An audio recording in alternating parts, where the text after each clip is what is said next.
Fried rice বা ভাত ভাজা।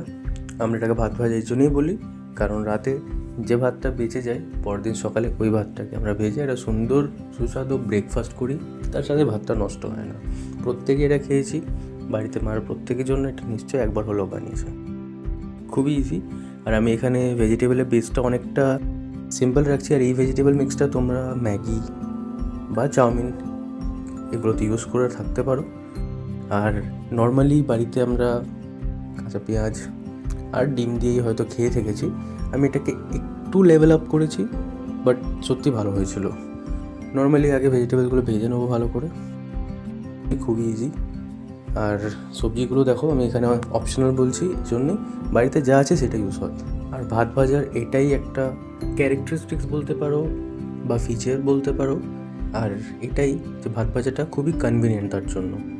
ডিমের ভুজিয়া আমি করিনি কারণ আমি এইভাবেই খেলা দেখাতে পছন্দ করি। তোমরা আগে থেকে ভুজিয়া করে রাখতে পারো। ইভেন যারা ননভেজ নয় তারা এখানে পনির ইউজ করতে পারে।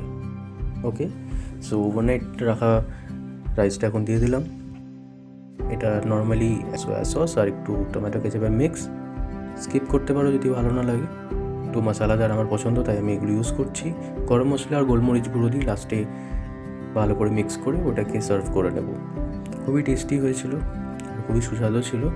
অবভিয়াসলি এটা একটু লেভেল আপ অফ নর্মাল ভাত ভাজা ট্রেডিশনালি যেটা আমরা খেয়ে থাকি। ভিডিওটা ভালো লাগলে লাইক, সাবস্ক্রাইব এবং শেয়ার করতে ভুলবে না। আর তুমিও যদি এরকম ভাত ভাজা খেয়ে থেকে থাকো অবশ্যই কমেন্ট করবে। আবার দেখা হবে নেক্সট ভিডিওতে।